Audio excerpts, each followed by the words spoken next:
djvicvapor with you. Welcome back, Bitwig Studio samplers course, and we've taken a look at the first two modes, which are repitch and cycles, and now we are going to take a look at the textures mode. And before I go too far here, it says that it's a granular playback preserving sample pitch. So when we think of textures mode, think of creating tiny microscopic little loops. Now we're going to be working with microscopic kind of loops and loop performances, and I'll explain to you here what I'm talking about. So the speed we know about, we've already kind of gone over. We're controlling the speed of how the sample is played back, and keep in mind I have key tracking off for this tutorial. Let me zoom in again, a little bit more detail here. Make the loop a little bit tighter.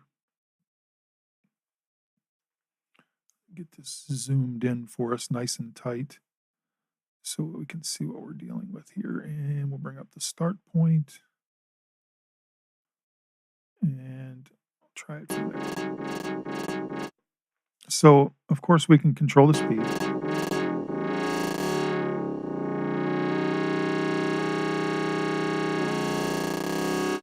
Now, when we start to manipulate the grain, now we're changing the size of these microscopic loops within the textures mode. Forward, we're making them smaller, forward we'll be making them bigger. So the loops, the tiny little loops will be more pronounced, and backwards we'll be making them smaller. So let's take a listen to how the sample begins to react when I manipulate the grain, which is essentially the small loop sizes.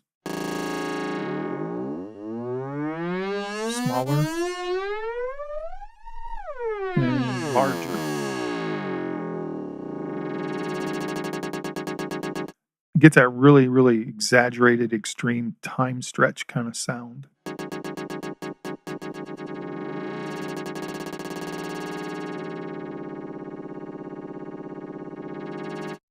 So next to that, you see now they've added an additional feature, which is called motion. Now, motion is going to be specifically referring to the motion of the playhead. So it's going to give the playhead an appearance or a sound of like it's jittering or it's vibrating.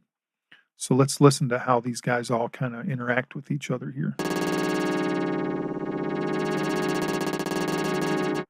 I'll make the grain size a little bit smaller.